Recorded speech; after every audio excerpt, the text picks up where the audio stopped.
Welcome to Cleric Talk. Buenos martes. Buenos Tuesdays. Martes. Martes. Is that Tuesday in Spanish? Oh, Buenos Tuesdays. Hello and welcome. It's another Tuesday. It's another Cleric Talk. My name is Michael Gramling, the Bard Creative. And I am Cindy Munoz, the High Priestess, at 7:10. Yes. So today we actually I have a bunch of morning announcements before we kind of get into the bulk of the show. For those of you guys that are new, that are probably just tuning in for the first time, we're going to talk about stuff. Yes, and welcome. Yeah, for those of you guys who are already here, who have already watched the show, thank you for watching the show again. So, morning announcements. ECC reminder. I remind everyone every week. Yes. It's coming up. It is coming. March 12th to the 15th. It is, March the 3rd, so it's more relevant. Yay! Yeah. One thing I really want to push is if you are coming, just clean your hands. Wash your hands. Keep your hands clean. Don't be a dirty birdie. We are in the midst of the whole coronavirus and everything. Remember, wash your hands, clean hygiene, things like that. I'm going. Cleric Games is going to be there. I'm gonna be there, but Ben, do we have the map ready? Cool beans. So, Emerald City. It's going to be at the Washington State Convention Center in Seattle. Traffic can be a bit of a hassle, so you can always use Uber. We have public transportation. There's tons of carpool with a friend maybe. Yes. But the important thing, Dungeons and Dragons 5th edition DDAL is going to be at the TCC lower level. So off to the side, you can also view this map on the Emerald City, emeraldcitycomiccon.com. So you got it. A lot of C's. C's. On the first level, you'll find Dungeons and Dragons DD Cleric Games. You'll find us. You'll also find Pathfinder. There's going to be an arcade, Library of Alexandria, all sorts of stuff, all in the TCC levels. I'm really proud of our one and only Daniel. Daniel-san? Daniel-san. Oh, yes! Collateral Damage. Proud of him. He's going to be there. He just finished the PDF, so those of you guys who did pledge, you guys have a PDF of the game rules. He will not be blessing us with his DMing for D&D, no. But he will be a busy boy. Busy boy. Yeah, which I'd like to wish him and Betsy a happy anniversary. Well, Betsy, yeah. Happy two-year wedding anniversary. Yes. Very happy for them. Love those two. Check out the Emerald City Comic Con website. They also have... the orange section on the map that's on the screen right now. It's on the what? It's the orange section that is on the map. Yeah, that thing. It's orange. TCC1.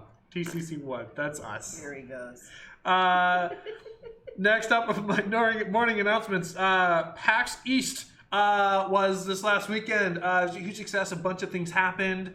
There was a ton of things. Hopefully, if you got to attend, you got to watch Acquisitions Incorporated to do some of their live gameplay, or the C Team. Needless to say, I'm jealous. The biggest thing about that I want to bring up is that they released Baldur's Gate Dark Alliance 3 gameplay along with another cinematic trailer, which I think we might have a picture because we can't show the trailer. We can't? Copyright issues. Yeah. What? If we were to post it onto YouTube or something, they would probably hit us because they're cracking down on it right now. So it's just best to avoid that. So if you guys haven't seen the trailer, tons of reveals.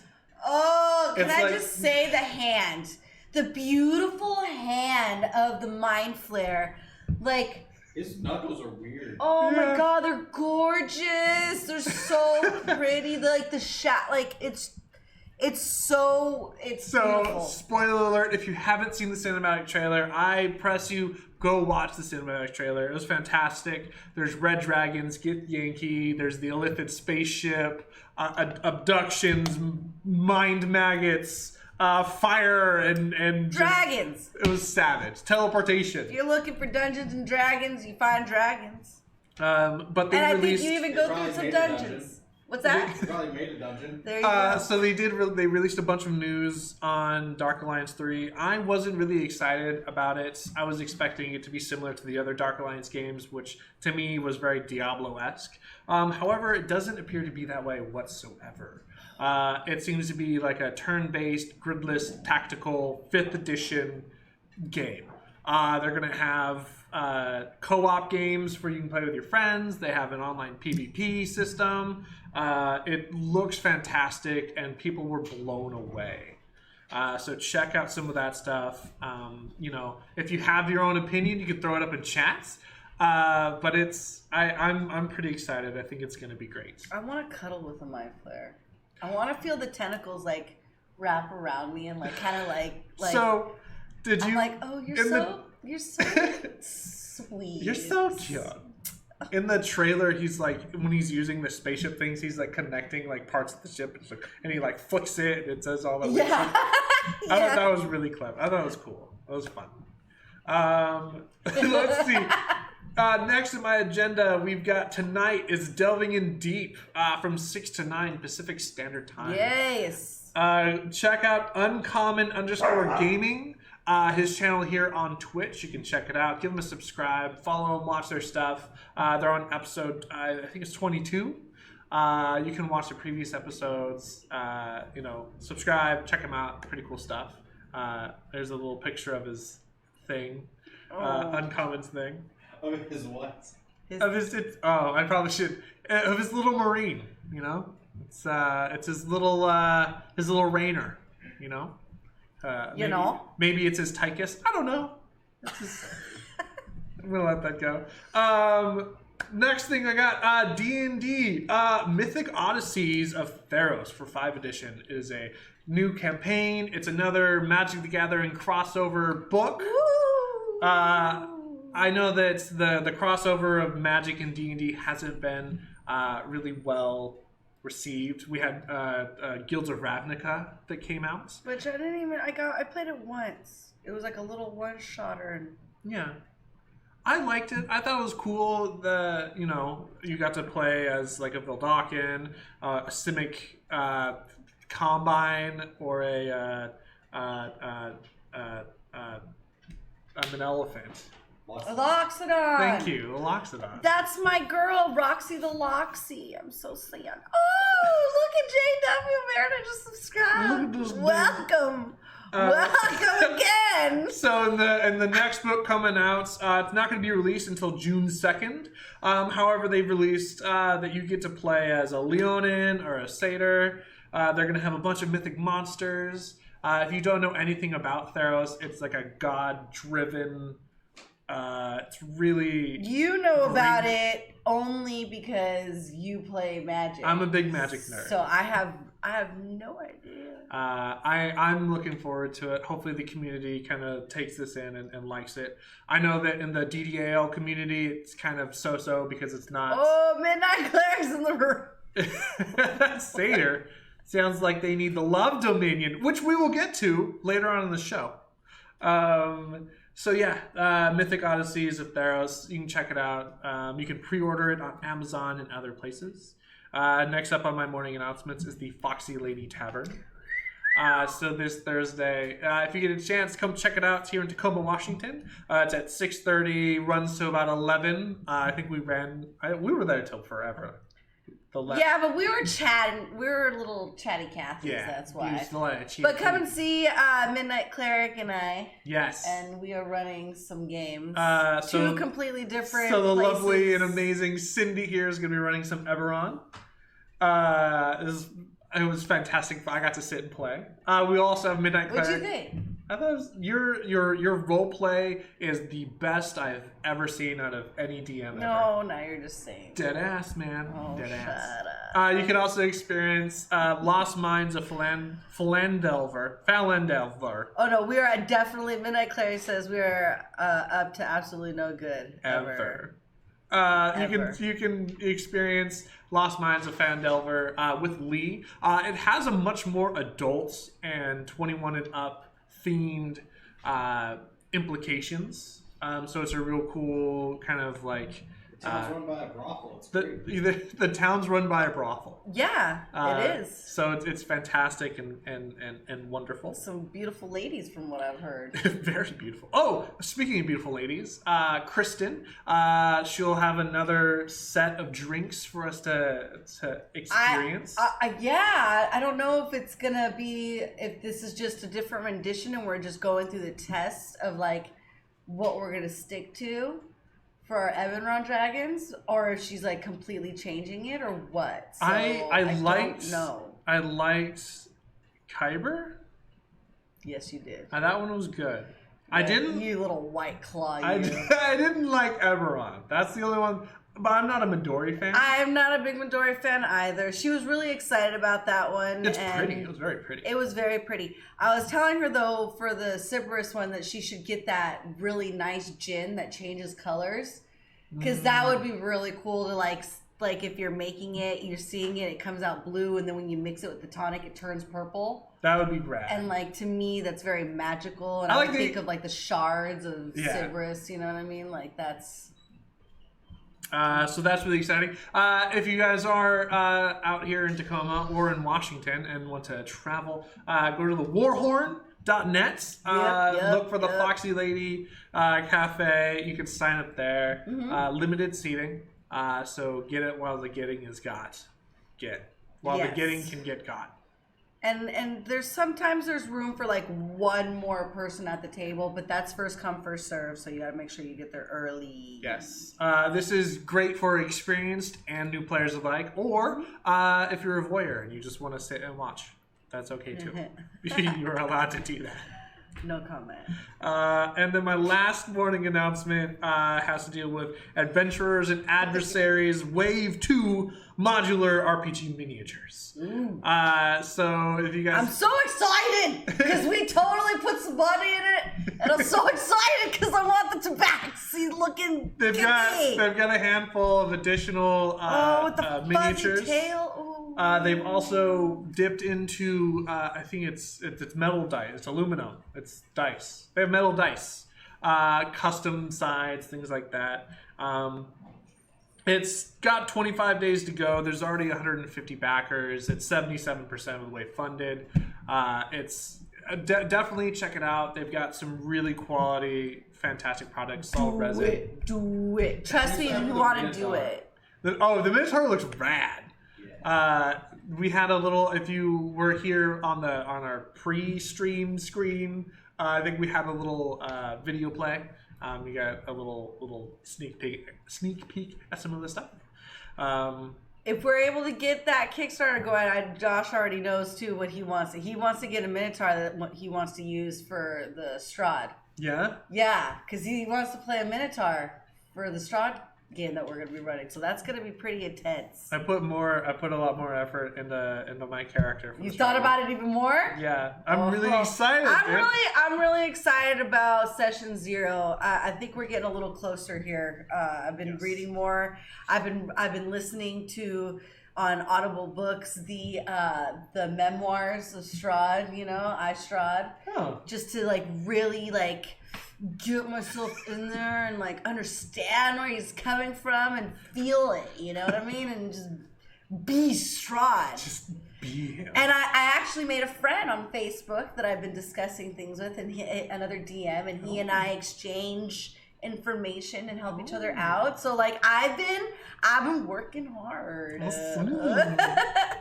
see. What did Fritz say? A Minotaur with a didgeridoo. Yes. The only thing I do want to say, when you go to Kickstarter, make sure you put in Adventurers and Adversaries Wave 2. Wave 2. They do have their first Kickstarter. You can see them on the screen, guys. Their first Kickstarter was a huge success. When you are searching for it on Kickstarter, make sure you do look for Wave 2, modular RPG miniatures. That's basic. Oh, and then I have a spoiler. No, spoiler. Are we gonna have? Tell us what. We have a thing. We got a thing. There's a thing. Are we gonna have more of this thing? Are you talking about what's on your petrol? Yes. I don't know if we're gonna have it for Emerald City, I'm sure we will try, but this is a test right here Yes. that we just got, and we're gonna present it to the cleric himself and make a final decision. So there was, if you donate or subscribe or you cause one of our notifications to click, you will recognize what I'm about to show you on a shirt that I'm wearing. I guess. Do it. So we've got. Bueno, ¿cómo estás? Me llamo Esperanza. This is like people being nipple. Please, por favor, no limpes. So we've got. This is. Oh, here we go. This is Esperanza. Oh. Esperanza. Thank you. Feather sword. Here she is with the Cleric Games logo. There's no nipple. No, the only reason I would allow Mikey, guys, please, you gotta trust me to ever do something like that is because I know that there was something safe and pleasant underneath that. There's something safe. I would never put you guys. I love you too much, all of you. So hopefully we'll have a couple of these shirts that you can pick up at any of the conventions that we'll go to in the soon to near future. Yes, I'm excited, and that's another project that is coming closer to put the cleric on blast. Not the Midnight Cleric, but the Cleric JW. Put him on blast. We're getting Mastica and our Mastica and the Feather Sword story put together. And do we still have? I'm excited about that. Do we still have Credits in Seattle, like it's season 1? Oh, that is still on YouTube. Is that still up there? My friend is the internet. Yeah. We're working on take 2. It is La Chanclacita. La chanclata? Chanclata. That's like a high heel sandal, I'm assuming, right? Is that what? No. Also, at Emerald City, what? we're going to have limited edition dice. Oh, that's right. Remember the dice that we brought? Last show where we had it has our little logo inside of them. That's rad. I'm very excited. JW says take 3. Take 3 what? Tack 3. Oh, tack 3? Take 3. It's take I 2. plus one sandals is savvy. Oh, I see. No, that's like of like bludgeoning force is what it should be. So those are what I got. Those are all of our morning announcements. Today we're going to be talking about stuff. Yes. What are we talking about today, Cindy? We are going to be talking about the Unearthed Arcana. We've had so many other things going on that we didn't really get to touch on the last one, the part 2 that came out, and the part 3 came out last week. Mm-hmm. But we had other things going on, and so I'd like to kind of go over it. One of the things that is very obvious when the part 2 came out was a little baby scandal. Yes. So it was the cleric, the cleric of love. JW over here trying to make jokes, dude. I'm pretty. The cleric of love kind of caused a bit of a unity, my friend. Let us. Well, it's been changed. The preferred nomenclature. Bring back the love domain. So there was a bit of contention with that. So they had to pull part 2. Yes. Do a little bit of review and then re-release it. So we will be reviewing the re-release where it's the domain of Unity. It is. I have both in front of me. They are literally exactly the same. Just a couple of tweaks, a couple of changes. Show me where the changes are.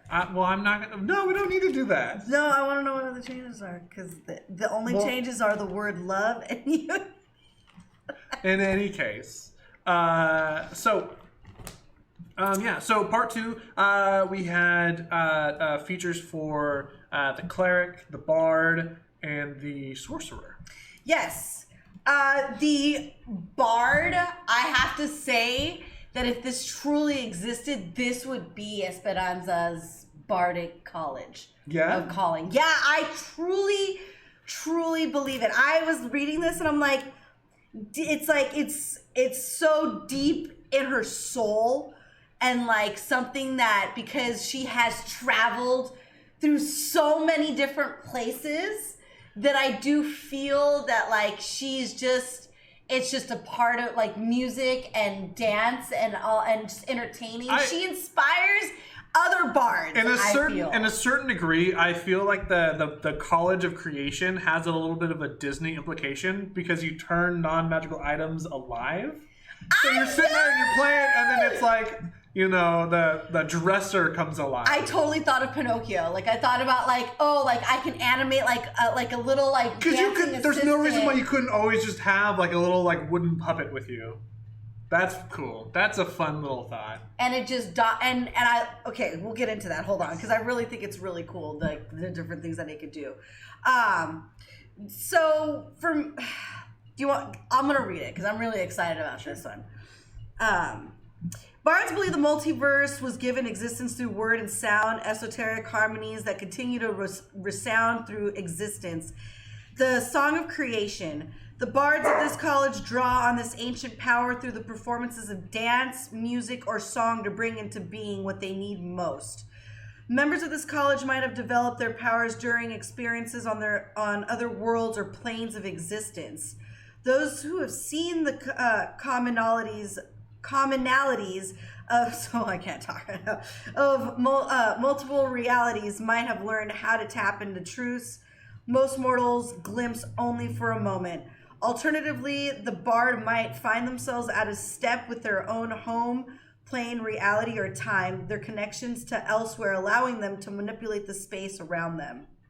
So there's a bit more. Yeah. Regardless of where a bard draws their powers from, other performers might be drawn to them, either to learn their secrets or to put an end to their dangerous manipulation of the song of creation. Like, I just think that, like, this is, like, totally SB. So I love the fact that it's, like, resonant harmonies, and that's kind of, like, the whole thing. Because, you know, like, when the opera singer sings into, like, the glass, and the glass cracks because of the sound and vibration? Yes. I love the marriage that they're kind of building in that. And that they even, like, they're toning it to, like, the whole universe is built on like resonant frequencies and song and voice, and I love how powerful just the thought of that is. See, for me as a choir girl, like I was a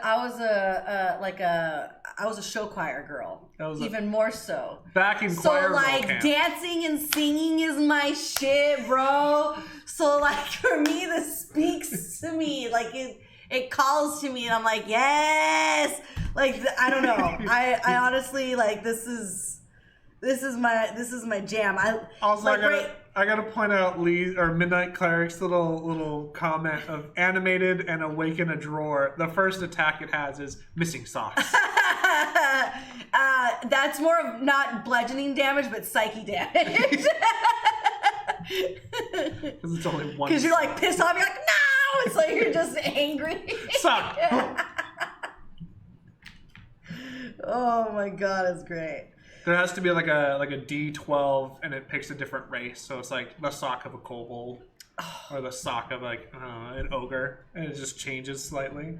Yeah. Causes poison damage if it's from a toxic sludge. Okay, totally off subject. So like, okay, this is like, let's just like talk for a second, like off subject, okay? What? So like I've been listening to the Eberron books, and there's like this character who I think is fucking hilarious. It's supposed to be this like god, like demigod type character. Okay. And guess what race it is? What? It's a oh my god, it just escaped me. It's a kobold. And he has like a deep voice, like the way they describe him. I'm imagining like and he's got like Jedi type powers. Like he can like kill you and explode your brain by like speaking certain words into existence. Like it's like the craziest character ever. That's cute. I know.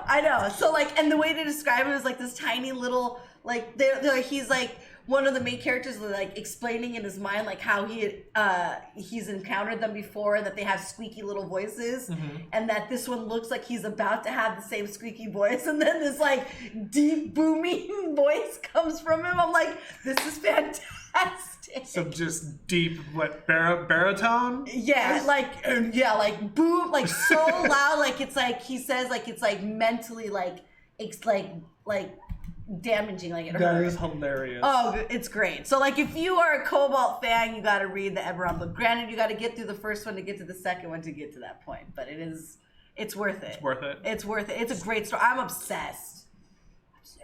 Anyways, okay, back to the story. Back to the Unearthed Arcana. We unpin it. Let's go back. Okay. So the College of Creation, the Note of Potential. So you get that as soon as you get into your third, your third level where you pick your college. You get right off rip the Note of Potential, which I thought was pretty cool. Like you summon this magical note. Yes. So I love that they're using, so Bardic Inspiration is kind of like the cornerstone of a lot of Bard things you get to do.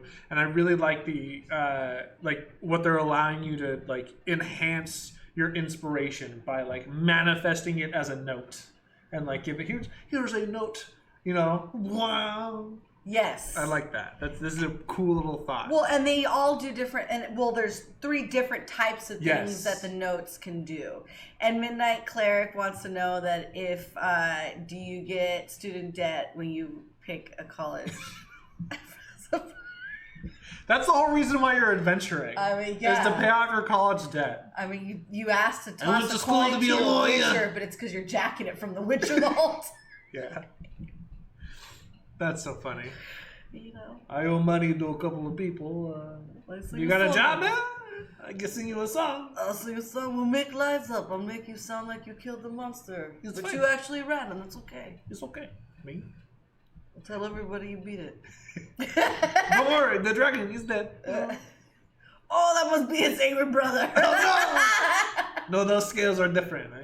Yeah, this dragon, twice the amount, is fine. Don't worry. That's good. I don't know why we're using that. I don't know. It's fine. I got an inspiration. You can't refuse. On the day of my dragon's birthday. On the day of my dragon's wedding. You come to me, you ask me to kill it? No! That doesn't make sense where we're going. I don't know.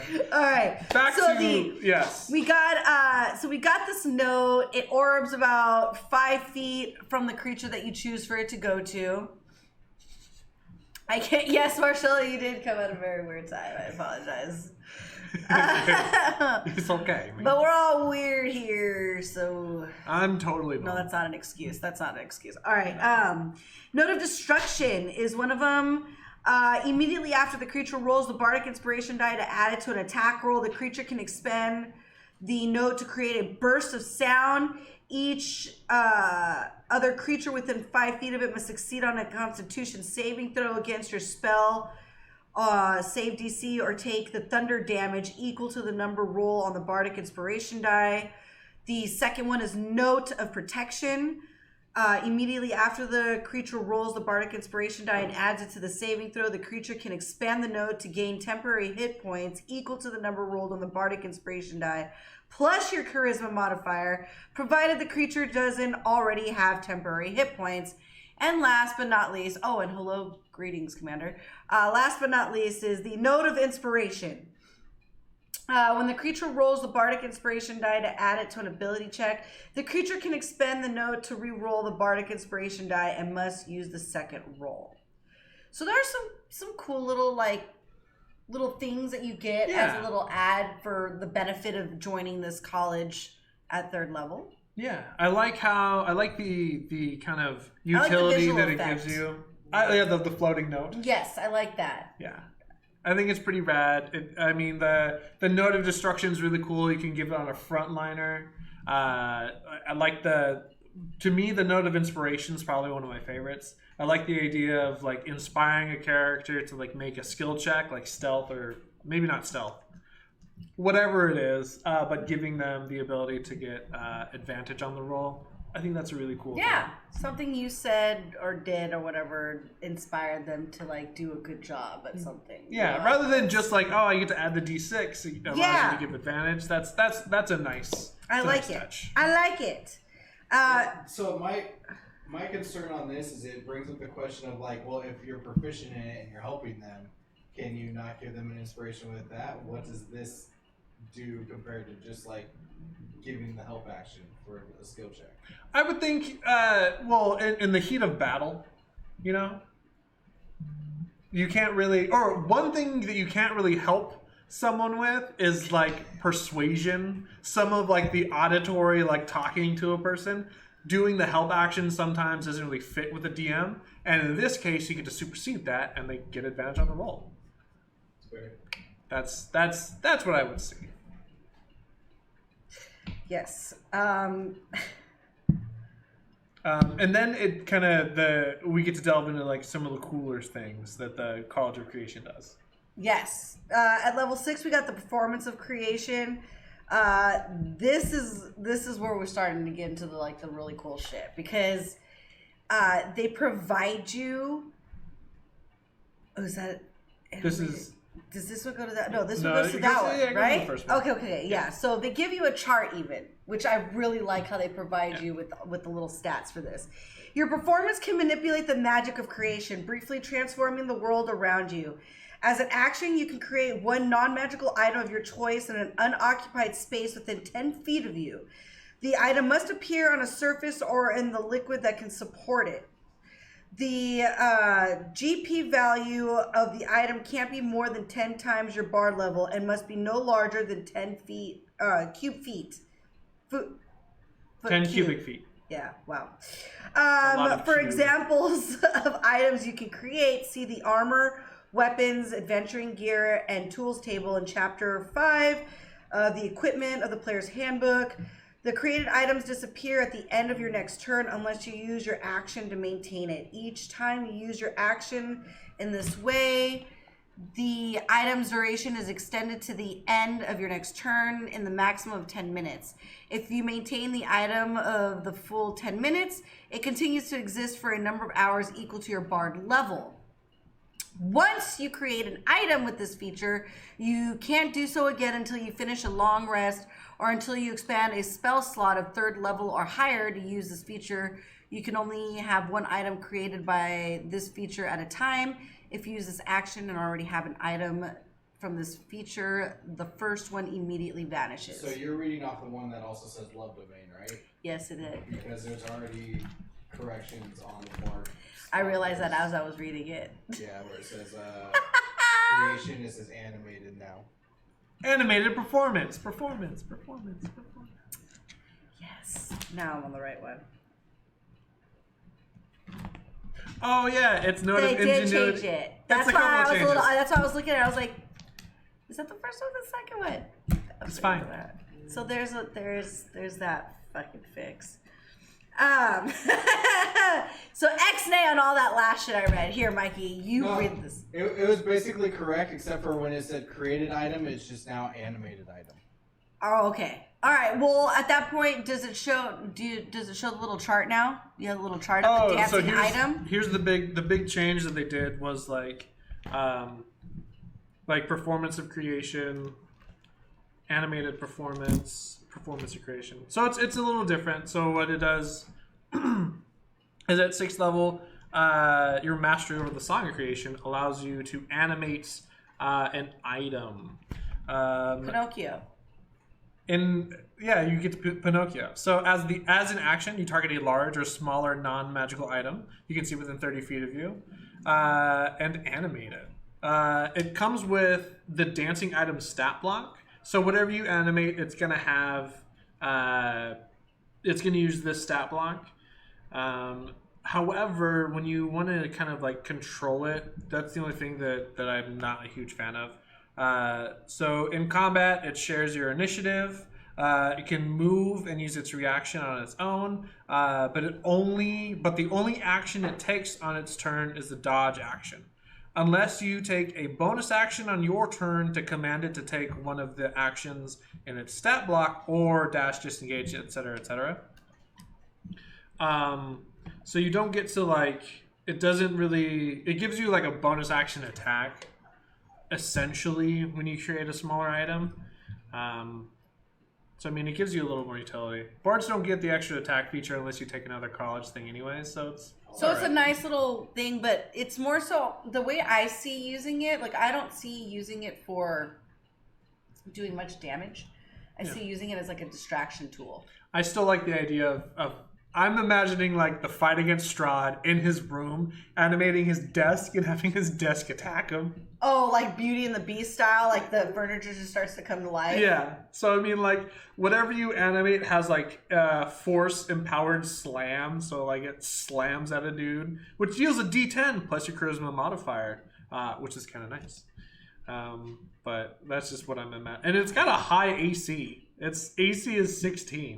That's what I was like, damn. I'm really confused by his hit points. It's equal to the item's constitution modifier plus your charisma score modifier.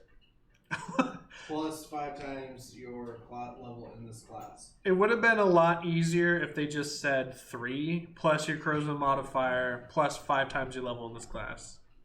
Okay, that's a lot of words. So like when it says equal to the dancing item's con modifier, which is 3, your charisma modifier plus 5 times your level. There's an easier way to write that. I mean, I didn't understand the item's constitution modifier part of that. Yeah, when it refers to that, it refers to its own con modifier, which is 3. And it has the dancing item is super strong, dude. The dancing item stat block is pretty dope. Yeah. No, I enjoy that. But it's cool. Or it's a broom. Or it's a broom. Or it's a chair. A lamp. That's what I want. I want a wall sconce. Can I have one of those just come alive? Oh my god, get out of here. One thing I did want to point out is it does say once you animate an item with this feature, you can't do so again until you finish a long rest or until you expend a spell slot of 3rd level or higher to use this feature.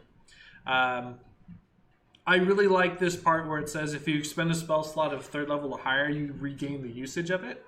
It makes me think of a wild magic sorcerer when they use like any of their skills. When you kind of start expending spell slots, you get features back. I'm a huge fan of that. I think it's really cool. But yeah, and then they've got Performance of Creation, which is at 14th level, which is pretty. I don't know. I like this whole. I think it's cool. I think it kind of gives me incentive to go 14 levels into the bard. Being able to kind of create an armor, a weapon, adventuring gear, tools. That's a cool one, especially when someone doesn't have a tool or loses something. Mounts, vehicles, any of the equipment in the player's handbook.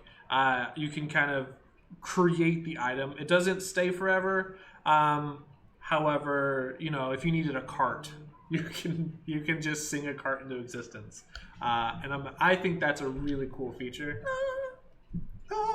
Cart. Cup. Dice. We playing Yahtzee or what? Yeah. So that's a really cool thing. Following that, we get to touch on the Cleric. This is the Unity domain. Well, we don't want to touch the Cleric. It's okay if the Cleric gives consent. Oh, that's true. Yes. So the Unity domain Cleric has been reworked just a little bit. The whole premise behind the whole thing is it's a bit more of charm, and it has a bit more like it plays around with like healing. So instead of being a healing domain Cleric, read the little description.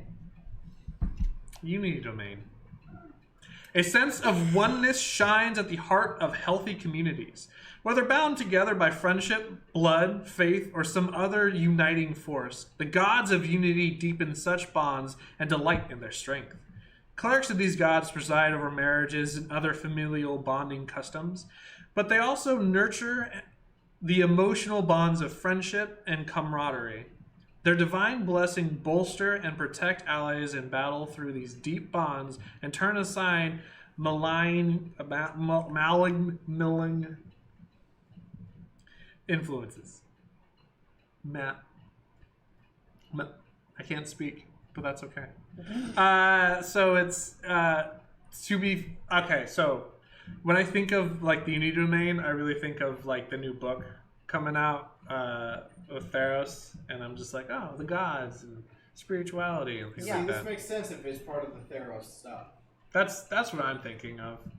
And I would expect, honestly, that they'll, like, much they did with, like, Eberron DDAL, I think they'll come out with, you know, MTG DDAL D&D crossover platform. Ravnica. Thanks. Commander asked, what if you go into an armory and animate the armor you want to run out only to catch up with it later? Then yes. Yes, Commander. However, you would have to somehow... That's like Merlin on the Disney movie where he like leaves the stuff to clean in the kitchen. And then leaves and then like comes later and then finds that it's like a Everything's shit wrong. show. I would think that you could totally animate the armor to catch up with it later. Only you would have to distract like the shopkeep, who would probably be there like, hey, why is my armor walking away from me? Get back here, you scoundrel!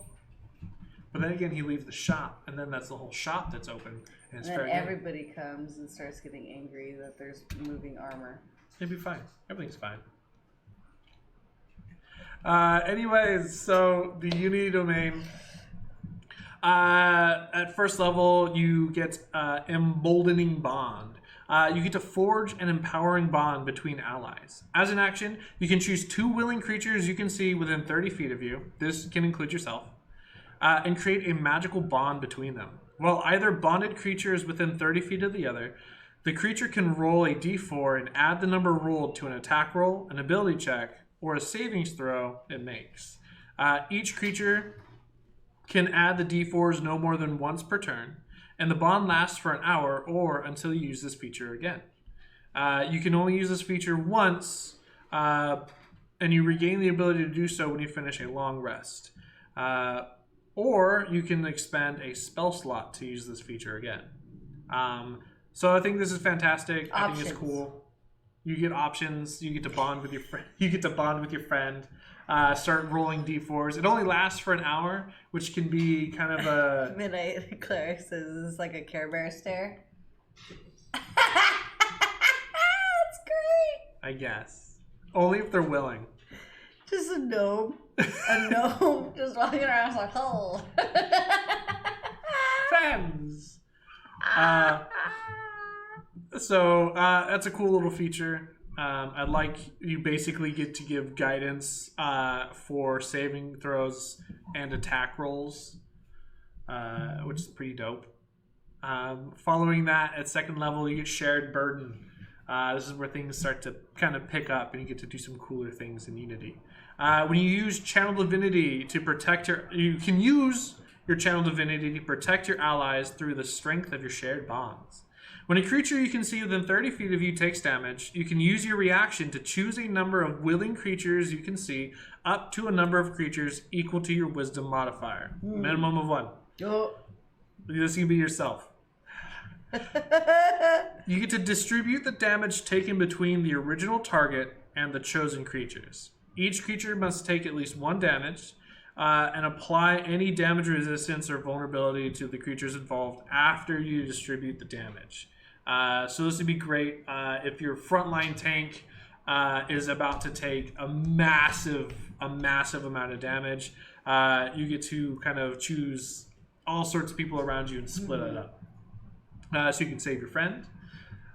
This which is cool. is about group love. It is. I'm in group unity. In group unity. A cool tactic you could have is if you have an ally that has resistance to damage and the target is about to take, say fire damage, you can pop your Shared Burden and you can distribute like most of the damage to the critter that has resistance, say to fire damage or whatever element is about to hit your target. Yes. So that's a cool little save. Following that, you get Protective Bond. When you forge, when you bond a forge between people, the bond you forge between people shields them from harm. While either creature is chosen for your emboldening bond feature, which is within 30 feet of the other, the creature can use its reaction to grant resistance to all damage to the other creature when that other creature takes damage. This resistance lasts until the end of the current turn. So again, if you forge a bond with your front line, and your front line again is going to take a stupid amount of damage, you can just say, actually, I'll pop my my reaction to give them resistance to all damage. So that's cool. That's neat. Yeah, I like it. That's nice. I don't play Cleric, so I don't really have much pagan. That's fair. I think that having a Unity Cleric with a frontline tank, like a friend who's going to be the front line, I think this is a fun domain to have, to sit there and be like, we are friends, both in real life and in our game. Let's get together, yeah. This is like Lucy and Ethel type of shit right here is what you're telling me? A little bit, yeah. I like that. So who wants to play? I want to try this. Bad decisions. What's that? Just constantly making bad decisions? circle, yeah. Exactly. And then you get some spellcasting things. You get to add your wisdom modifier to damage deal with any cleric cantrip. That's rad. And then at the very end, you get enduring unity. The bonds you create endure across vast distances. Creatures affected by your emboldening bond gain its benefits as well as those with your protective bond feature while they are on the same plane of existence as each other. So instead of having to be 30 feet within each other, it can be so long as you're still here in my life and not in hell or someplace else. Additionally, when a chosen creature for your emboldening bonds reduces your hit points, their bonded partner gains the following benefits for a minute or until the creature regains 1 hit point. You get advantage on attack rolls, ability check, saving throws. You gain resistance to all damage, and as an action, the creature can touch their bonded partner to expend and roll any number of hit dice, and their bonded partner regains a number of hit points equal to the total rolled. Midnight Cleric's on a roll. So I love the idea. Circle of protection, bad decisions. Your cleric bonds with a character and then jumps off a cliff, and now that character for the next minute has advantage on basically everything, takes half damage to everything, and is just like, I am empowered. Thank you for your sacrifice. No, it's like having a roommate in college and then, like something happens to them or they do something to themselves and then like you're like, oh, well, you get A's for the rest of the semester. So you're like, yeah, I don't have to do anything, and so you have advantages and all these things just because of something else that happened to someone that you're supposed to be close to. This reminds me of 3.5 or Pathfinder Shared Pain or Shield Other. You cast a spell on them and like, you take 20 damage, well, you take 10 damage and I take 10 damage kind of thing. Mm-hmm. Similar to that, but not as, I guess, detailed. Yeah, I would say that. It's cool. Again, like I like the Unity domain. I think it'd be really fun to play with a friend at the table and, really make them feel super powerful and while at the same time still being a cleric. I'm loving it. Sorry, my watch was making noises. Wow. So the next one we have is the sorcerer. Now this one, what did you say it reminds you of? It reminds me of, it's a mixture of 2 different characters put into one character. This sorcerer is called the Clockwork Soul. And it reminds me of Doctor Strange mixed with Sailor Pluto. Or Peppa Pig. All 3. All 3. I don't know why that was probably that. It reminds me of Peppa Pig. And Mega Man. Snort. Yes. Peppa Pig. So, do you wanna talk about the Clockwork Soul? Sure. It's very steampunky, but like futuristic-y. I don't know. That's what I'm saying. It's like very Doctor Strange-ish, the way that they describe things on this one. And then like the whole manipulating time and all that shit makes me think it was like Sailor Pluto. So a plane of utmost order, Mechanus Mechanus? Is that what it is? Mechanus? Mechanus is a realm overseen by a godlike entity called Primus, which is a dope ass band. I love Primus, dude. Boom, boom, boom, that fucking bass slap. Bro, he's so good. Anyways, whose actions are inscrutable and calculations vast. You or someone from your lineage might have become entangled in one of the machinations of the leader of the Modrons. Modrons? I don't know. We're talking about lore that I have absolutely no fucking knowledge. Do you know what the Modrons are? I'm sure I just told you I don't know about anything that I just said. It's like speaking another language. They're these goofy little like animated robot things. Dr. Peppa Strange. Dr. Peppa Strange. What did we just put up there? Is this tomatoes? Are we talking about tomatoes? Or we're talking about I forgot to turn it off. It's a plate of tomatoes. Attack of the killer tomatoes.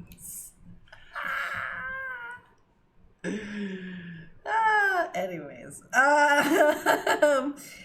Let's see. While Ben's looking that up. Perhaps you were exposed to an artifact created by Primus, or your ancestors took part in the Great Madron March in some way.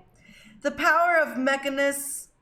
Did I say that right? Yeah. Mechanus can seem strange and alien to others, but for you it is part of a vast and glorious system that others can't comprehend.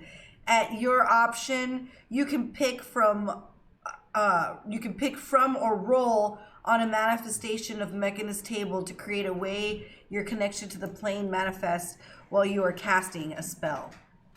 There's a picture of Monodrome. There's one that there's like a box. They're just these. I think that they're super goofy. They are very goofy. You know what? I think I encountered one of those when Josh ran this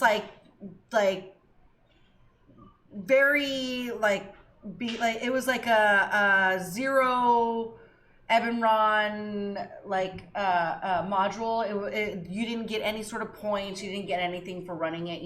It was just for fun before the Oracle of War came out. And I believe we encountered those that evening. Yeah, they're just these weird You also can get the pentadrones from the Waterdeep mini boxes because apparently they're walking around Waterdeep. I don't know why they're in that box. I remember those. I got really pissed off when I opened them.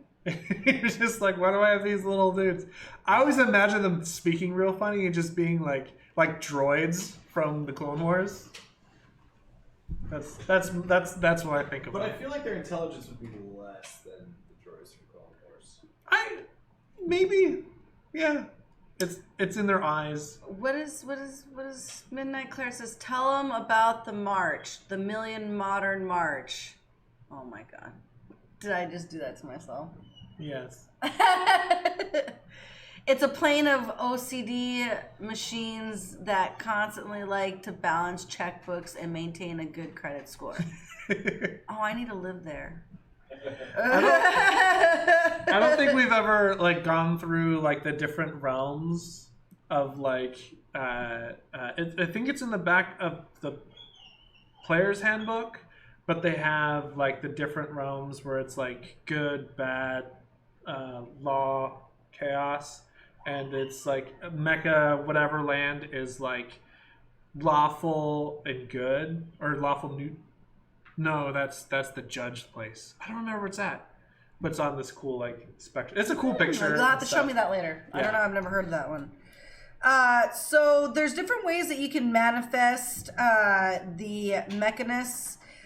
They give you some options. So obviously you can pick however you want, but if you don't know what the fuck you want to do, they give you a D6 dice rolling option chart.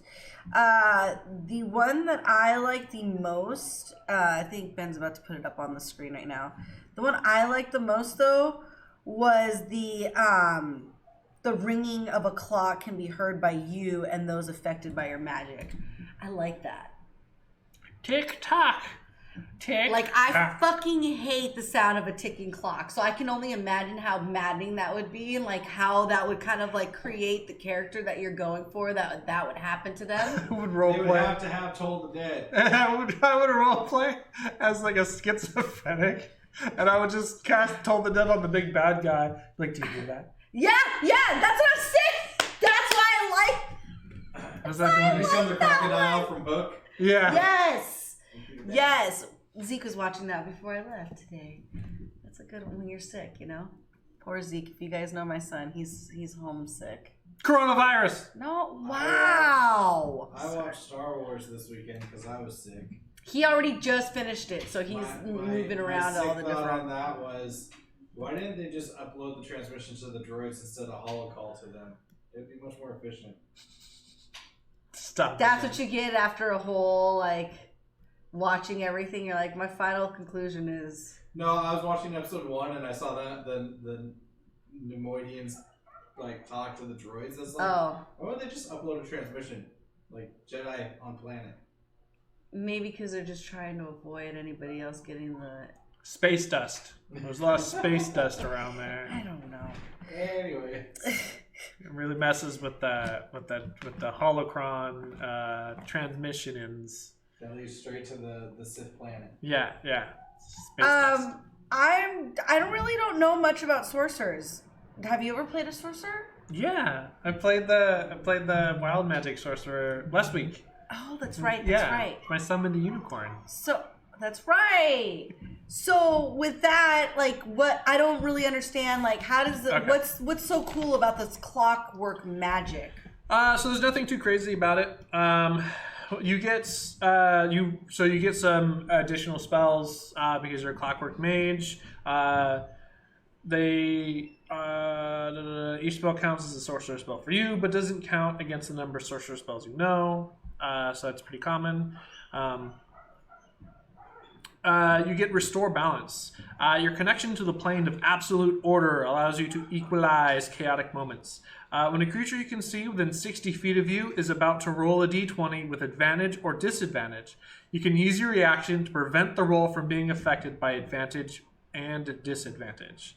You can use this feature a number of times equal to your charisma modifier, and you regain all expended uses when you finish a long rest. This is really crazy and cool. Restore Balance. You can use it on your friends. You can use it on your enemies. But essentially negating advantage and disadvantage, I think, is a really powerful implementation you can do. You don't get anything cool you don't get another thing until 6th level. You can imbue, it's Bulwark of Law. You can imbue a creature with a shimmering shield of order. As an action, you can expend 1 to 5 sorcery points to create a magical ward around yourself or another creature you can see within 30 feet of you. The ward lasts until you finish a long rest or until you use the feature again. The ward is represented by a number of d8s equal to the number of sorcery points spent to create it. When the warded creature takes damage, it can use its reaction to spend a number of those dice, roll them, and reduce the damage taken by the total of the spent dice. I think that's a cool feature. I'm not too keen on it being a sorcerer feature. I think that'd be really fun to see in another kind of set, but that's fine. The pups are going crazy over there. That was a very interesting noise. Midnight Cleric says, create a cuckoo clock staff, and when the caster hits people, you say, "What time is it? It's chrono time." Bell tones in the background. See, you can get creative with it. There's some fun, yeah. I feel like Chrono Trigger players will love it. I don't know why. In a certain regard, I guess. Trance of Order. You gain the ability to enter a state of clockwork consciousness as a bonus action. For the next minute, attack rolls against you can't benefit from advantage. And whether you make an attack roll, an ability check, or saving throw, you can treat a d20 roll of 9 or lower as a 10. Once you use this action, you can't use it again until you finish a long rest, or until you spend 5 sorcerer points to use it again. What? Dude, Ben and I are reacting as a chat.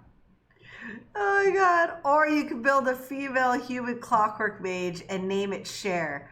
When you attack, you sing, "If I can turn back time." Oh my god.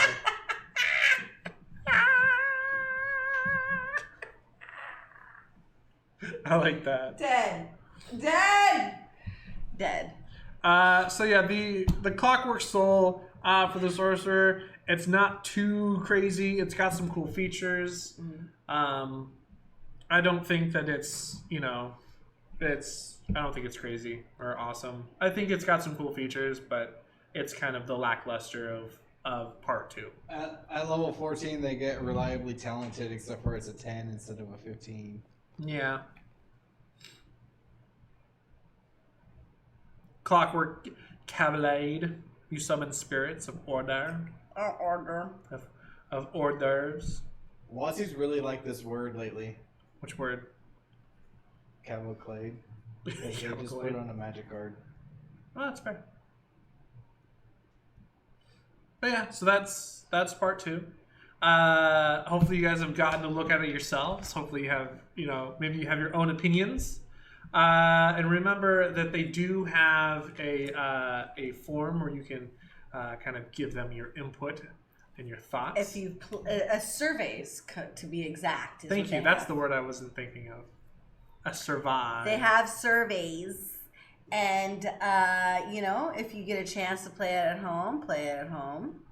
I normally just run them with AL games, even though we don't get credit for it, because it's just easy to just do like little quick one-shotters and get a feel for like this character. And I'll normally just start them up at like a higher level, so that way I'm not like having to work through. It's like, no, this is a play test. Let's just go ahead and start here. You get to use some of their features and kind of see how it really impacts the game. Yes. Yeah. And some of them you realize you're like, it's really not worth trying to like creep up to like these other levels to try to figure out how to play this character. It's just not working as cool as it may have sounded. Yeah. Which there's been those moments. But then there's ones where you're like, oh my god, can we keep playing? Because I really want to level this character up and figure it out. That's fair. Yeah. I like it. Well, part 3. We got part 3 now. We do, and we still have another hour to fill. Oh yeah, we have plenty of time. Oh yeah. So part 3, I like part 3. I'm a huge fan of everything that they released in the most recent one. Part 3 is rad and super cool. First off, you're gonna have features for the Artificer, the Druid, and the Ranger. So the Artificer, I think is really cool. It's stupid cool. Hey, Ben, can I have a box of tissues? After I sneezed, now my nose wants to... Are you having runs? Be runny. The runnings? It's like, hey, get back here. So what I would do is I would advise you guys to definitely check out part 3 and play test it if you can. I would love to play this at Eberron, as let's say you don't have the mark, but you still are from under the House of Cannith and you just don't happen to bear the mark. Like, you'd be like, well, my specialty is making these armors and trying to become a Warforged myself. I think that's what gives it that vibe, and I really like it.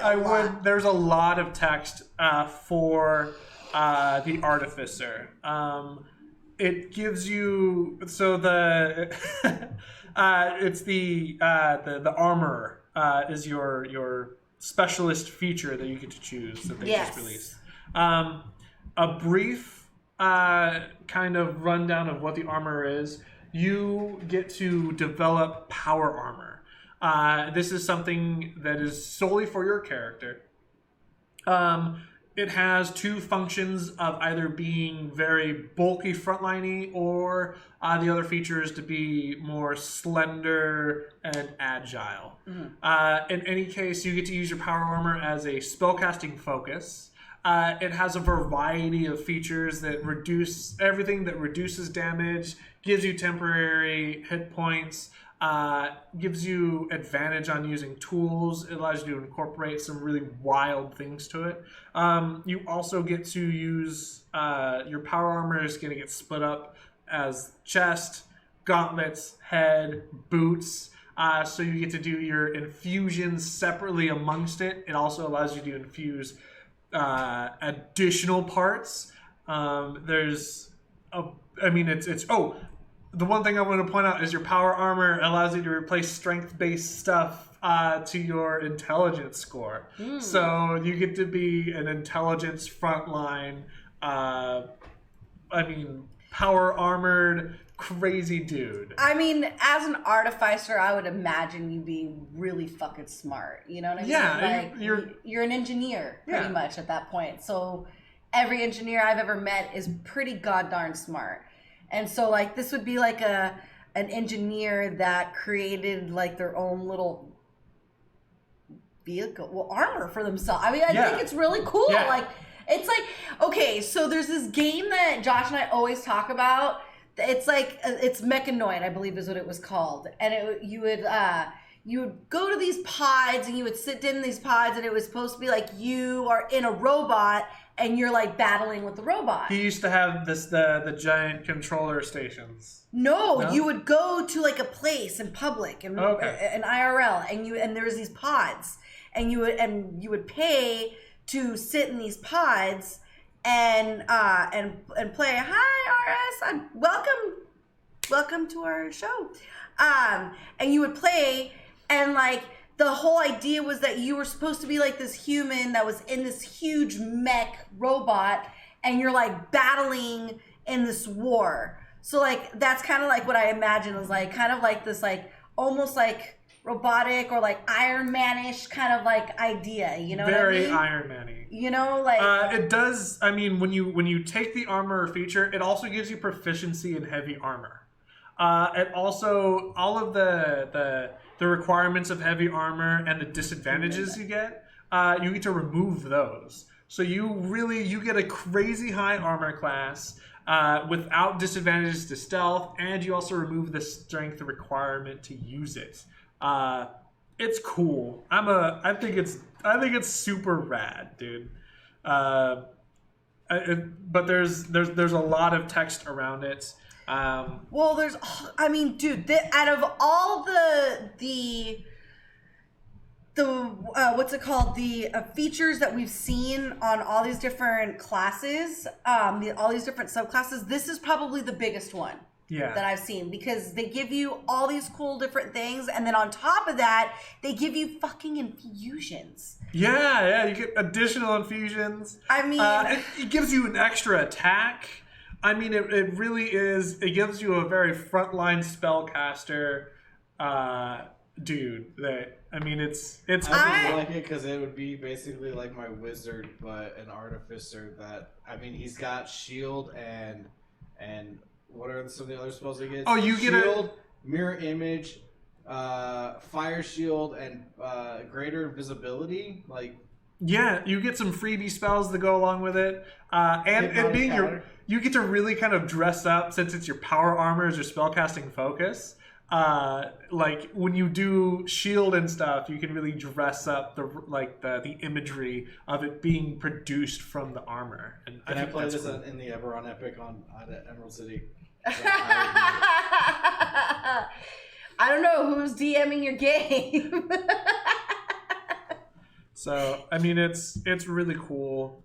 I would definitely advise you guys to check it out. RS Tornado, what is Unearthed Arcana?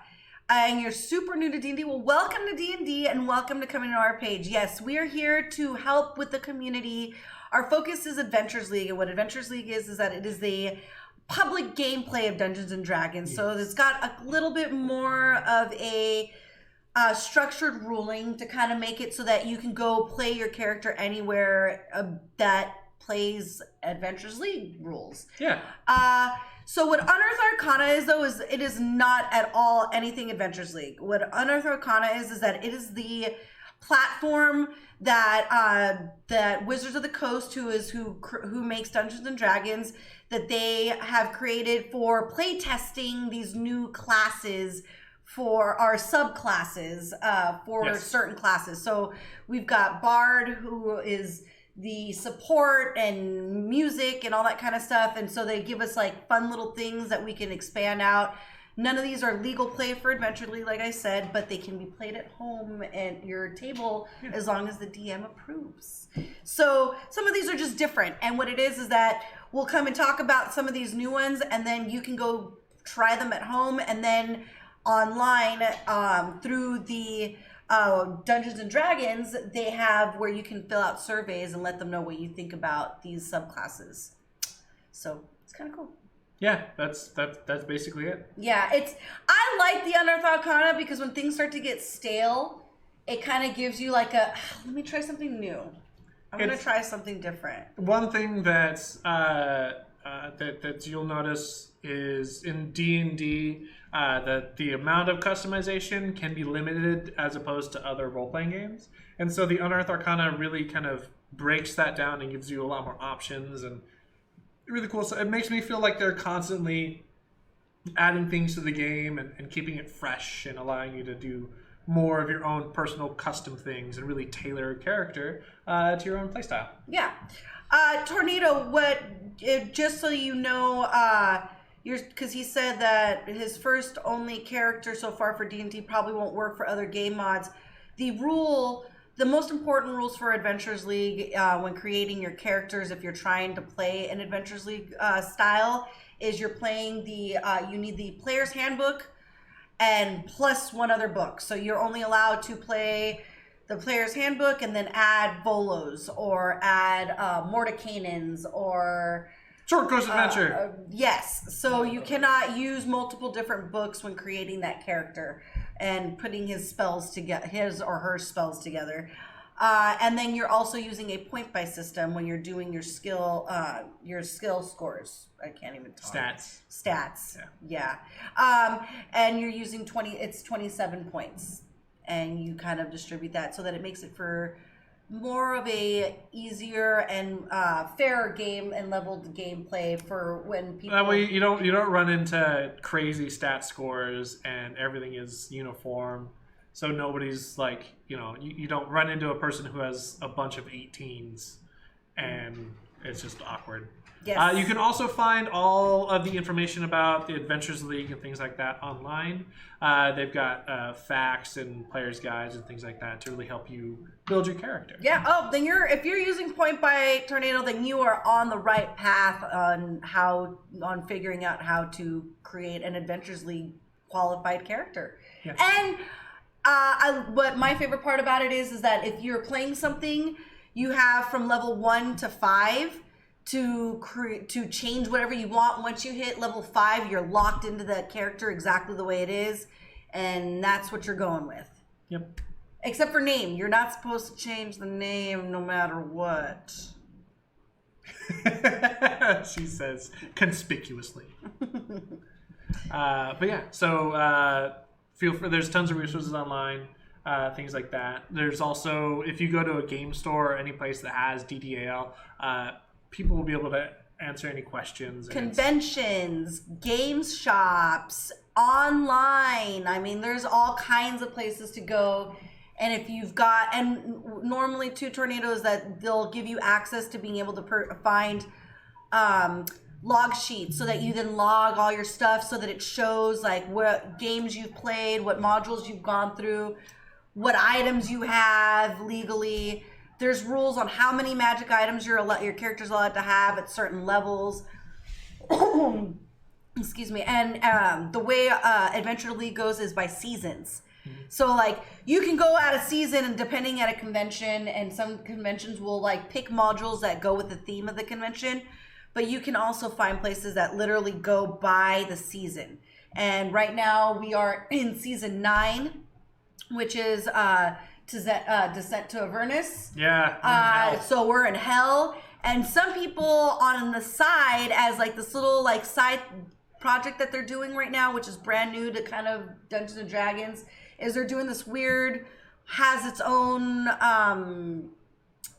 like log sheet type of a deal, is up in Ebenron. So if you know about Ebenron, that's another world that is being explored. Yeah.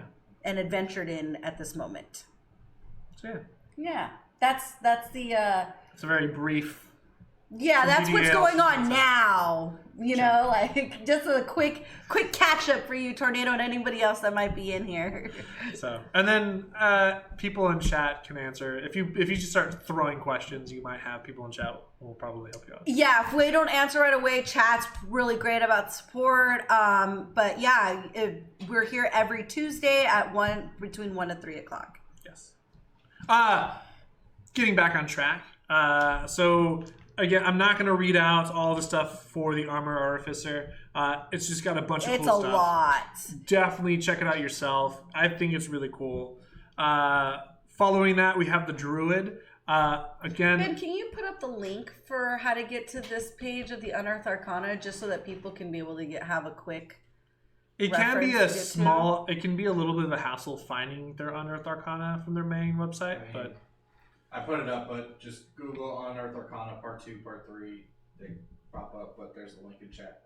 Cool beans. Thanks, Ben. Yeah. So following that, the Druid, this is the Circle of Stars. So this gives you such an imagery. Also, following the Theros theme, this is 100% Theros. Like, hands down, celestial, stars, the whole kit and caboodle, star form. However, in just basic play, I'm a really big fan. Do they count as enchantments as well as creatures? Only if your devotion meets. I like it. I don't know if I would ever play it. I would play this. I don't know. What if your devotion is your party alignment? Like for each lawful, you get a devotion to a color, and for each like evil, good, or neutral, you get another devotion. That would be great.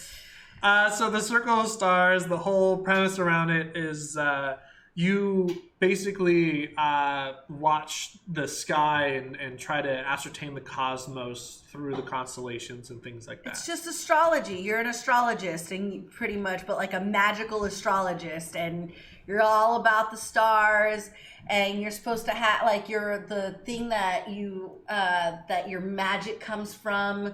Like there's different options that they give you of what it looks like. One of them I thought was really cool was I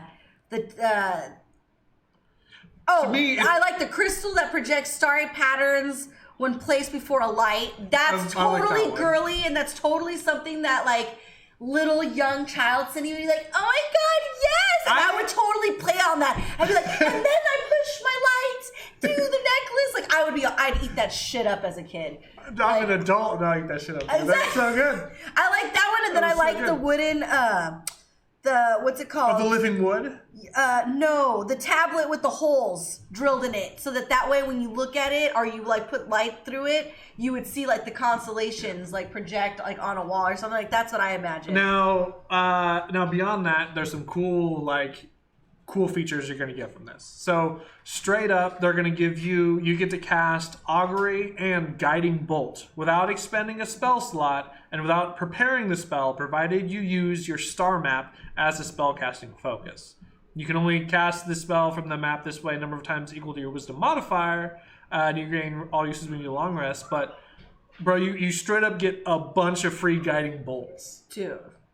It's dominating. Like 2 or 3 guiding bolts at level 2. Yeah, pretty good. You just get to start just dropping Guiding Bolts, dude. Now, out of all the druid drops that I've seen them do with Unearthed Arcana, this probably has to be the most well structured and written one that I've seen. So obviously, whoever wrote it was really fucking passionate and had this already in their head and were ready to put this out. Because like if you guys take the time to get on there and click on the link and read this, like I'm impressed.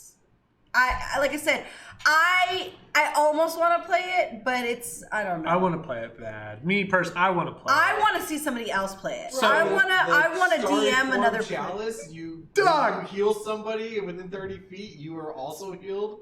Okay, it's dominant. I'm not bashing on it at all. You get a replacement effect of your wild shape to become a starry form, which you're just you're a bundle of stars with lines and stuff. Like I imagine like this like the art that you see up for astrology where it looks like it's all blue and like flowing, like almost water-like kind of like imagery. Yeah. With like the stars in it, you know, and you're like translucent looking, but you're solid at the same time. Yeah. That's what I imagine. So when you do that, when you do your starry form, you also get to have a constellation that glimmers in your body, and it can be a chalice, an archer, or a dragon. And each of these kind of has a pretty big impact. The chalice is a constellation of life-giving. So whenever you restore hit points to a critter, you can restore hit points to another creature within 30 feet of you or yourself. The archer gives you a bonus. Gives you a ranged spell attack that just shoots an arrow out of your body. And then the dragon. This is too powerful for second level. This is not powerful enough. No, because clerics don't get the ability to life clerics don't get the ability to heal themselves until like 6th or 10th level. And rangers and fighters and everybody else don't get a second attack until 5th level unless they have the. It's fine. So if I was going to allow this at my table, it would be because I was running a homebrewed Eberron game. Like this would be at this point in time of all the settings that are available, this would be the most appropriate for that setting because there's, like I don't imagine Eberron being filled with a lot of animals. You know what I mean? So like this would be perfect for something that's going to allow you to still have like that want of nature and like the skies and all that kind of stuff and still have something in there. That's why it has to fit the setting. This is not something I like it, but it's not something I can see it anywhere else. What's that? It will really fit Theros. It really does. The gods. Then there you go. See? Now it gets. You even get other cool features. Maybe that's what they're preparing it for, so that you can play at home in Theros. I don't know. You know how they're sneaky little snakes. They're very sneaky snakes. At 6th level, you get Cosmic Omen. So basically, what you get to do is you roll a d6. You either get Weal or Woe. And what this is as a reaction. You can either, depending on Weal or Woe, you can either increase or decrease an attack roll, saving throw, or an ability check by a total of a d6. So you basically get some like weird inspiration-y stuff. You only get to do the reaction a number of times equal to your wisdom modifier, and you don't get the expended uses until you finish a long rest. But it's still a fun little like cosmic, like destiny, like feature. I would say. I do like that it doesn't say anything about like you have to know what the dice roll is, whether you hit or miss. Like a lot of like the bardic inspirations or cunning actions or shield or anything like that are all rely on being hit or like whatever the numbers roll. Yeah. And in this case, you kind of just go for it. Following that, you get Full of Stars. So at 10th level, whenever you become your starry form, you're partially incorporeal, which gives you resistance to bludgeoning, piercing, and slashing damage. So that's nice. Excuse me. And then my favorite feature is Star Flare. So at 14th level, you get to cast this spell called Star Flare. You, as an action, you conjure a burst of light in a 30-foot radius sphere centered on a point you can see within 120 feet of you.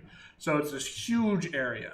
Now, when you cast this, you can teleport willing creatures from inside the sphere outside of it. And then everything left inside of this blinding star flare they make a spell's DC save, or they take 4d10 radiant damage and they're blinded until your next turn.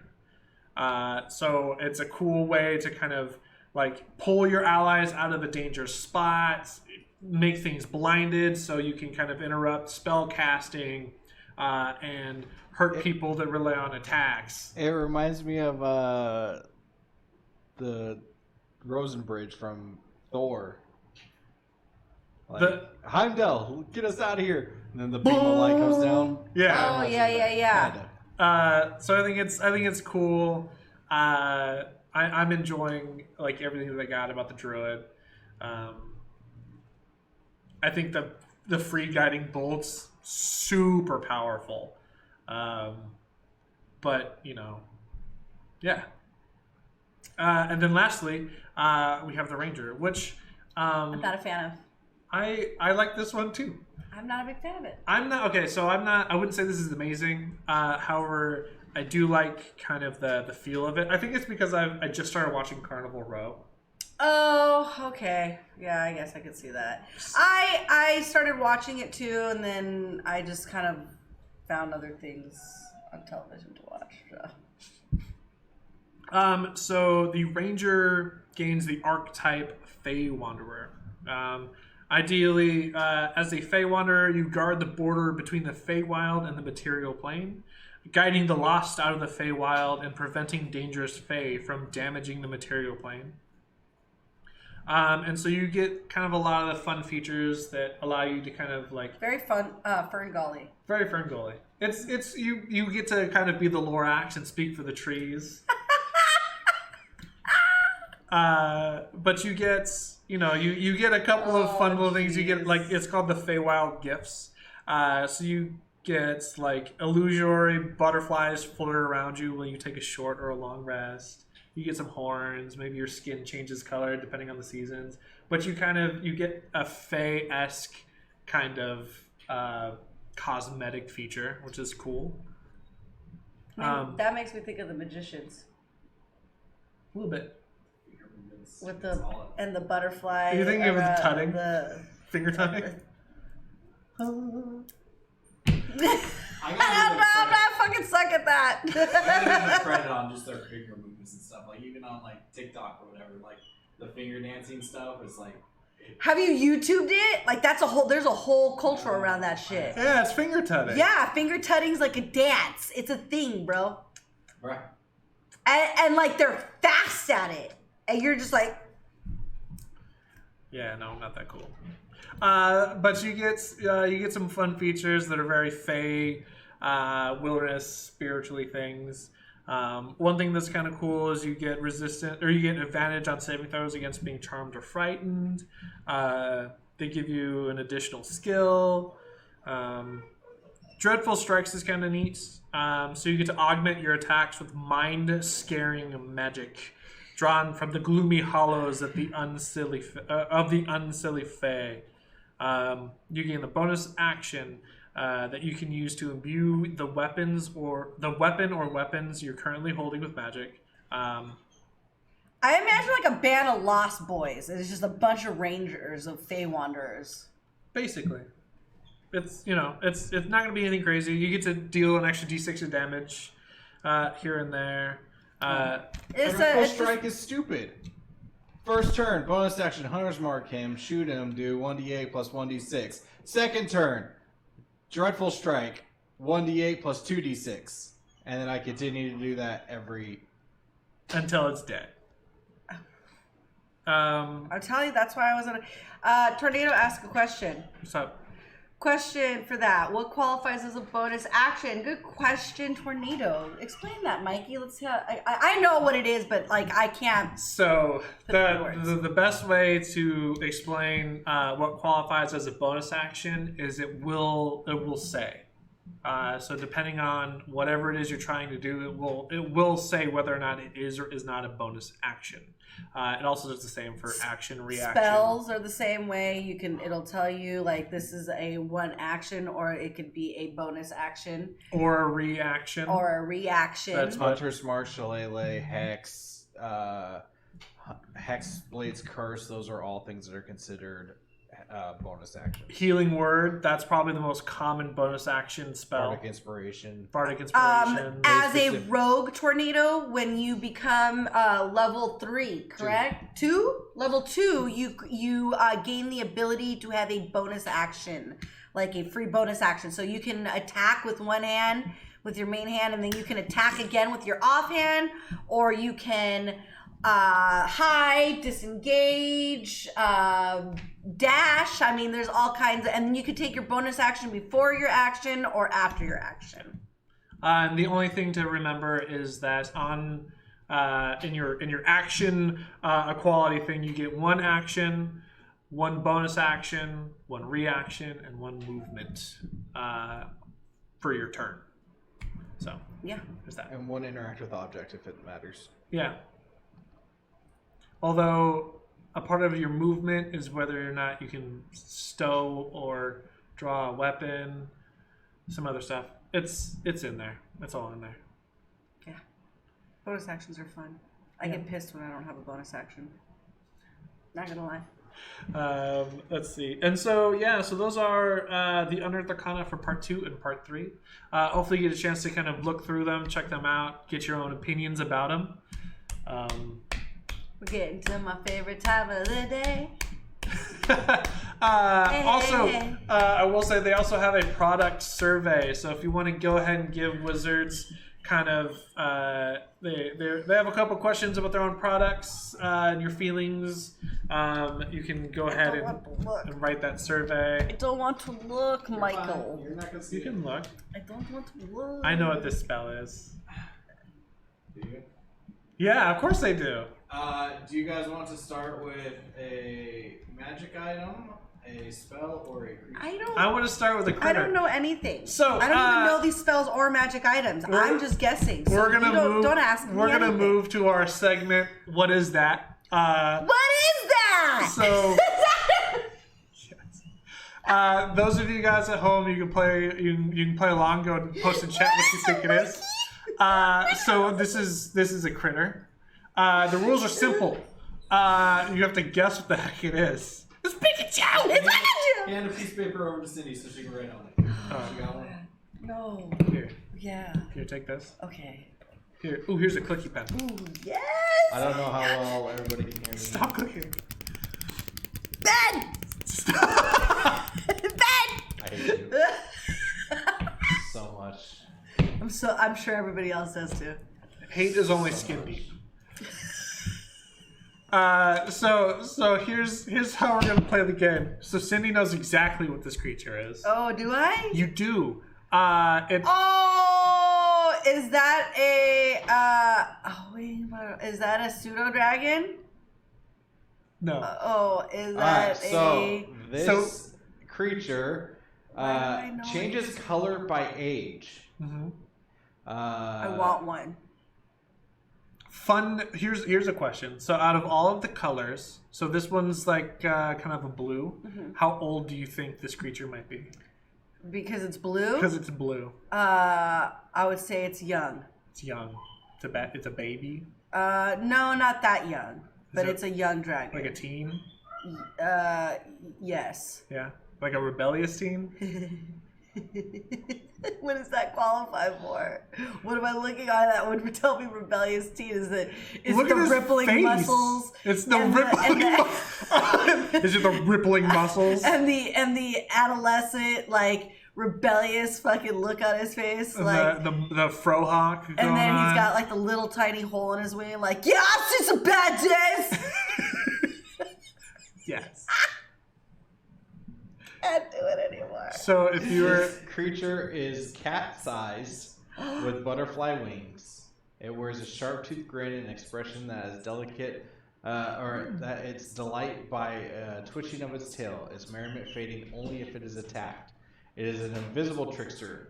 The only warning of this creature's presence is a stifled giggle. It's bollocks. It stays out of sight, watching invisibly as its victims contend with its pranks. When it's done, it might reveal itself depending on the deposition of its prey. Is it lawful good? Sharp-minded and fondness for its treasure and good company. It is a puckerish sense of humor. Travelers can play with this creature by offering its treasure in the form of sweets, baked goods, baubles, and I've transfer fucking information encountered to this safe thing before. passage All right, to its Cindy. territory. I've encountered this before. I know I have. I've What's it played called? where fucking Josh DM'd it too. It is chaotic good. Oh, chaotic good. Oh, it's What the lawful fuck is the name of it? good. It's called a. My beautiful. Never. I'm not gonna say that. I read your mind. I know exactly what you're gonna say. What are squishies for? I don't know. I can't help but say a pseudo dragon,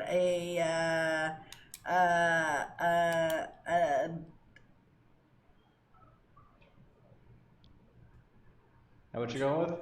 yeah, a pseudo Okay. dragon. I don't know. Mikey, Pseudo. what are you going with? This is otherwise known as an ooblex. Shut up.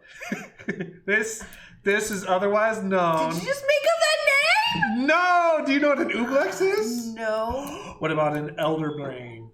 This is otherwise known Yeah, see, you're confusing as people. Laurel Silverhand. No, this No, is that's not Laurel Silverhand. She's a woman. This is a fairy This dragon. is a fairy dragon. Oh, okay, a fairy dragon. That So- makes sense. You were really close to tornado, butterfly winged dragon. It's a fucking.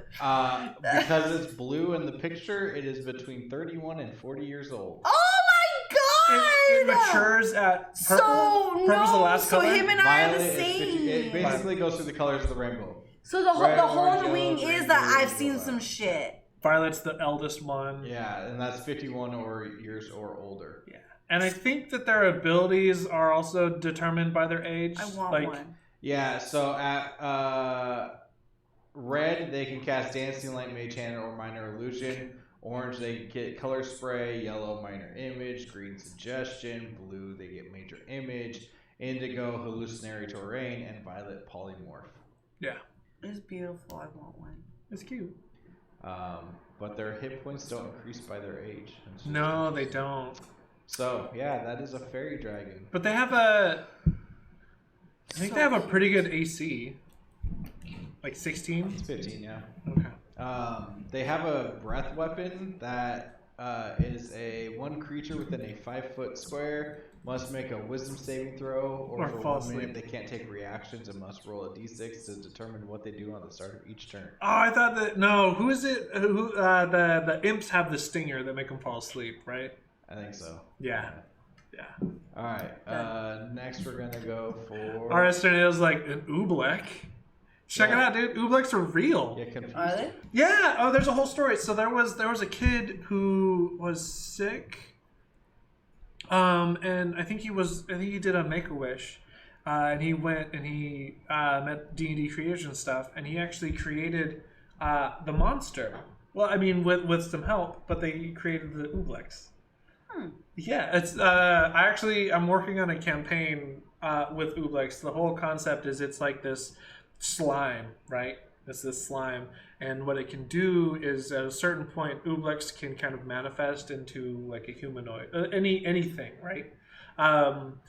But it's almost indiscernible that it's anything else, except it has to be connected to like its main like Ooblechola stuff. Okay. And so, like, it's fantastic. I think it's in the monster manual. I think you can just straight up find it in there. Maybe. I might be wrong. You better correct yourself. It's not a dragon. Ooblex are not dragons. I wasn't saying it was a dragon. No, I know, but you said it was a- confused tornado. Oh yeah, no. And Ooblex is it's an aberration. It's something. It's jelly. Yeah, no, Alright. he's just being. So this Donkulous. spell is 7th level. It's a belt? It's a spell. Oh, a spell. Yeah. It is like the that's- concentration for 1 minute is the duration. It has a casting time of 1 action. Its range is 100 feet, and it is a 50-foot cylinder. Dex saves are what needs to happen for it, and it is a school of transmutation. The spell in a 50-foot radius, 100-foot high cylinder centered in a point within range. All creatures and objects that somehow aren't anchored to the ground in the area fall upwards to reach the top of the area. I know what it it is. A creature can make a dexterity saving throw to grab onto a fixed object it can reach, thus avoiding the fall. If some solid object, such as a ceiling, is encountered in the fall of the falling object and creatures strike it as they would normally in a downward fall. If the object or creature reaches the top of the area without striking anything, it remains there, oscillating slightly for the duration. At the end of the duration, affected objects and creatures fall back down. And the components are a lodestone and iron filings.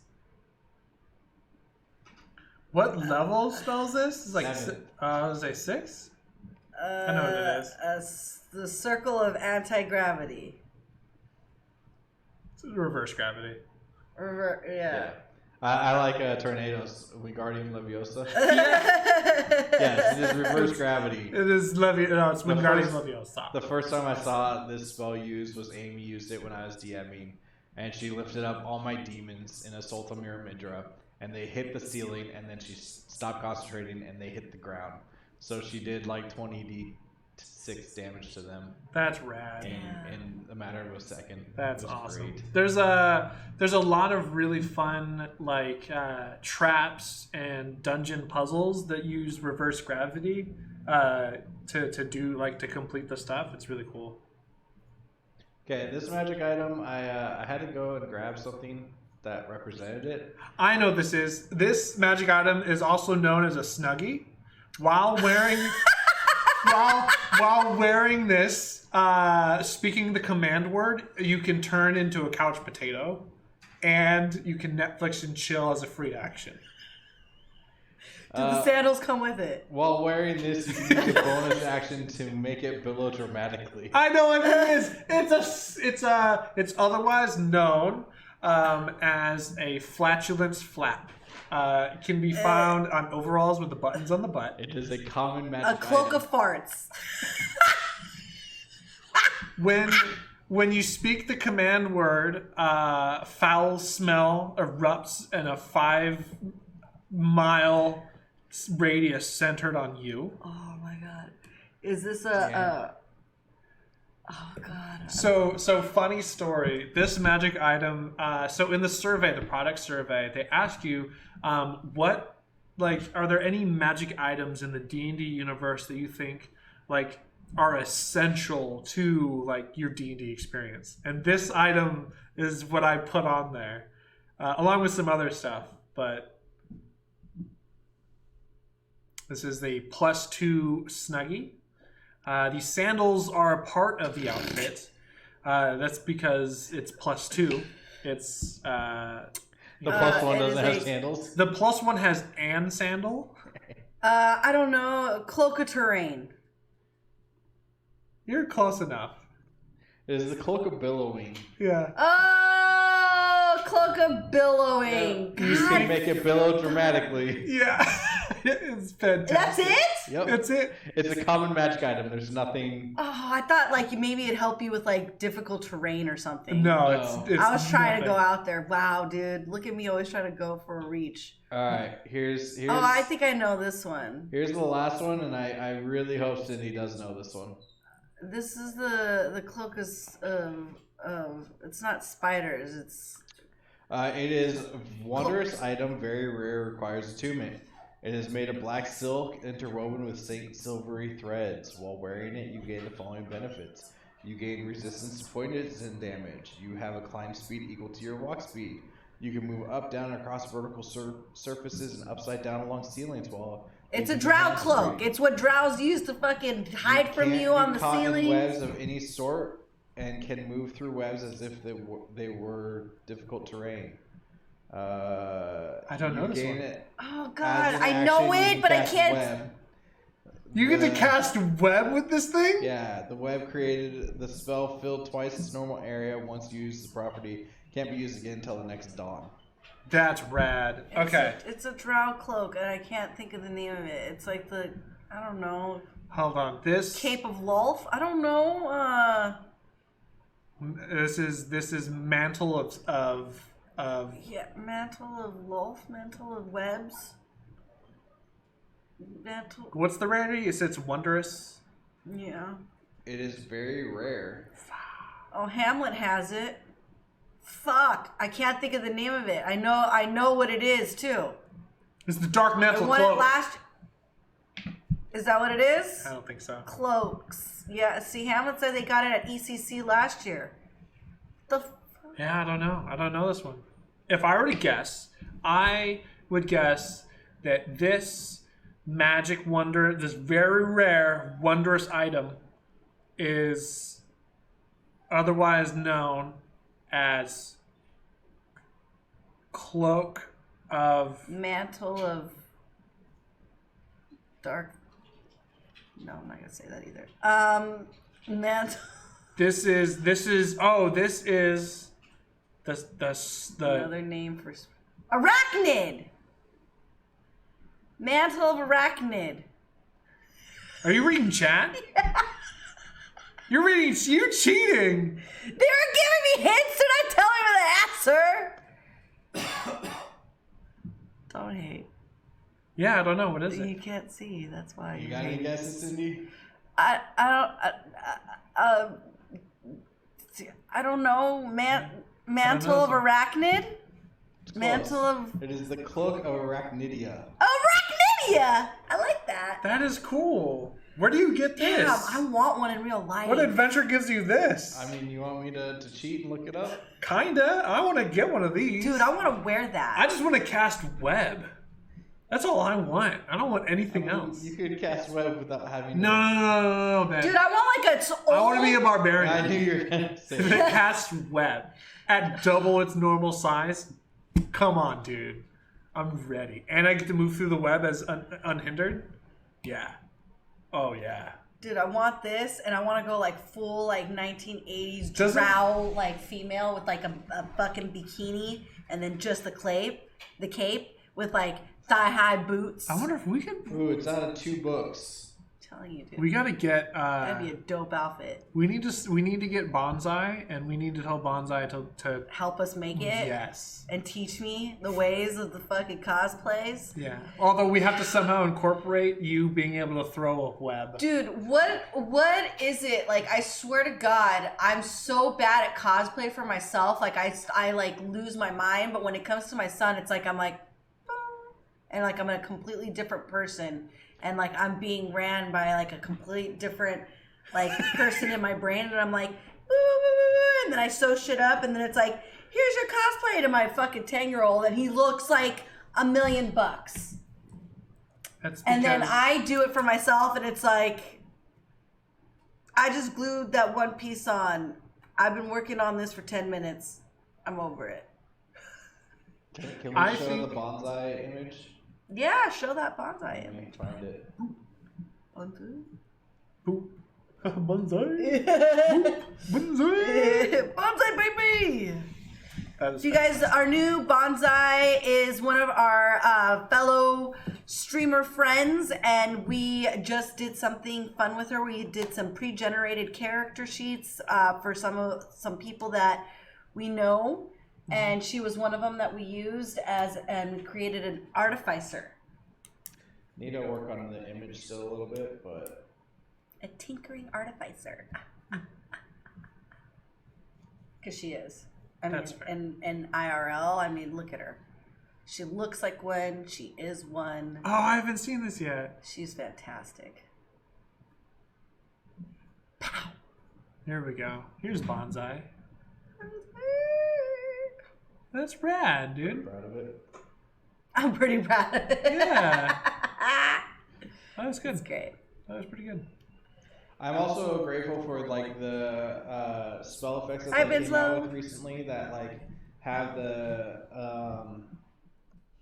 ADHD or like the dyslexic like mod like setup on it, because that's what I used for these icons. Was I just grabbed it off of that Oh. because I think it helps like focus people's attention, on Especially what- if they're new and they're not sure what Yeah, they're looking exactly. at. Yeah. So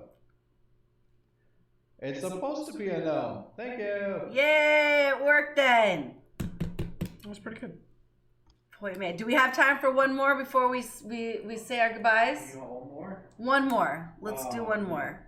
Just because I like it and I don't want to go. I gotta find one more then. Oh, son of a bitch. I just totally... Ooh, If Fritz is on, he'll appreciate this one. Okay.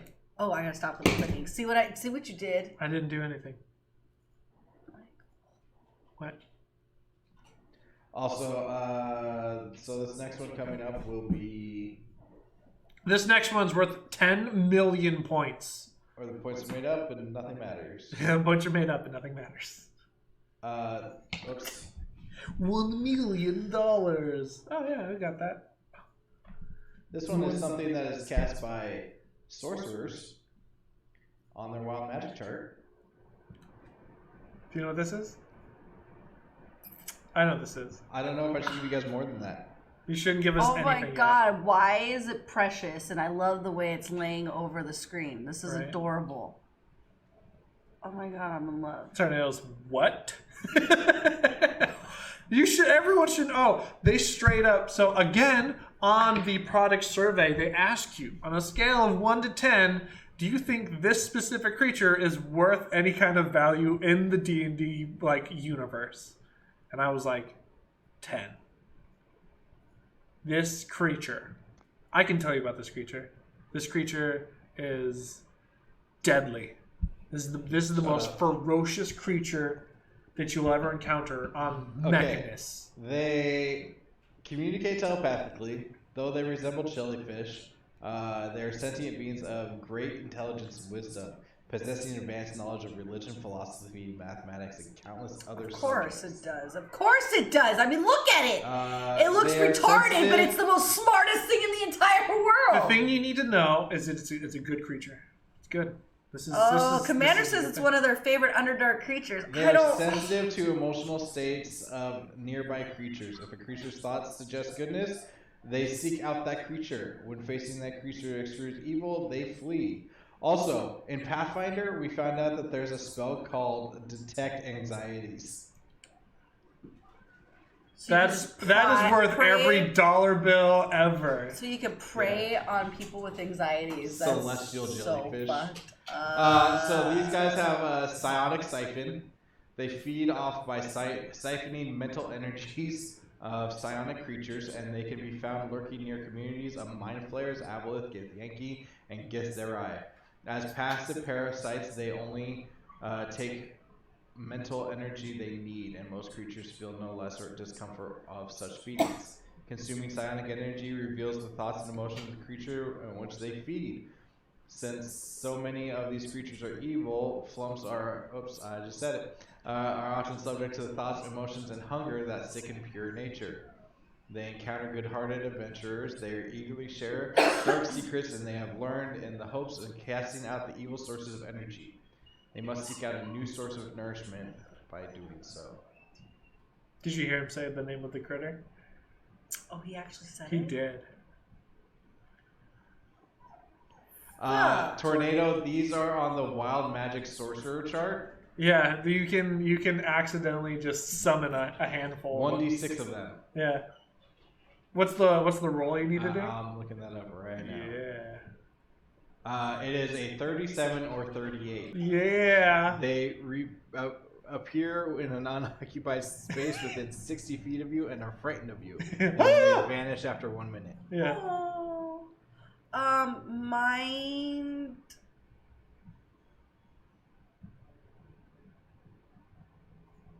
I don't know. If you could give it a name, what would you name it? I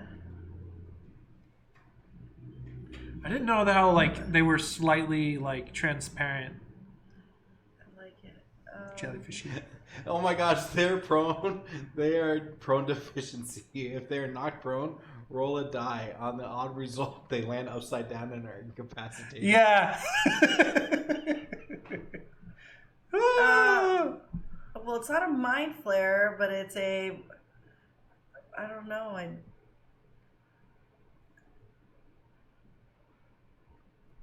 A stressinator. I don't know. This creature is otherwise known as a Smurf. It's not. This creature is otherwise known as a Mushi. No, that's not. No, it's known as It's now your hat. It starts with an the F. Mikey hair. That's not my hair. It looks totally light here. Bring it down just Look, a little bit. it detected you had stress. It's detected I had stress. These are flumps. Flumps? Flump. When did he say flump? He was saying the flump needs nourishment. Oh, I fucking missed that. Damn. For those of you guys that don't know, now you know. That is a flump. Fuck. Flumps are fun. Flumps. Yep, resides in the Underdark. That it looks like it would be called a flump. A flump. I'm not gonna lie. That's Flump is a terrible name. it is a terrible name, but look at the creature. It looks like a terrible creature. But Now here's the question: Flumps drift through the Underdark, propelled through the air by the jets whose sound gives them their name. Flumps glow faintly, reflecting its mood and its color. Soft pink means it's amused. Deep blue is sadness. Green expresses curiosity, and crimson is anger. Now here's the question: in Baldur's Gate Dark Alliance 3, can we expect to see a handful of Flumps? I hope so. I believe so. I just like that they're named after the noise they make by getting caught on airstreams. Yeah. I like how they can land upside down and get stuck. I kind of want to make a Flump a permanent resident on our stream right now. It looks good. He's cute. He's like ugly cute. You know? It's like I'm not trying to insult people that own pugs, but it's like owning a pug. Like you look at it, you're like, that thing is so fucking ugly. It's adorable. That's fair. It looks like the pug of the Underdark. I think Ben's making it a permanent. Yay! Maybe. We'll see. Yeah. We'll hang out for a little bit. Anyways. We'll name him next show. That's pretty much all the time we have. Thank you, everyone who's kind of tuned in and kicked it. Thank you so much. If you are new, thank you for following and joining. If we hope to see you again. If you are not and you came and you just kind of were lurking, please make sure you push follow and so you can continue to be notified when to come and lurk again. Yes. We'll see you guys next Tuesday, same time, 1 o'clock Pacific Standard Time. That's what we got. We're gonna dirty as luck. Oh, mute your thing. We're gonna go raid Bonsai. We're gonna go raid Bonsai. Be nice to Bonsai. Tell her hello, and that you guys finally get to meet our new artificer. Tell them that you saw pictures of her. Deuces. Kick rocks. I don't know. My nails. Look at my nails. We didn't talk about your nails, but we were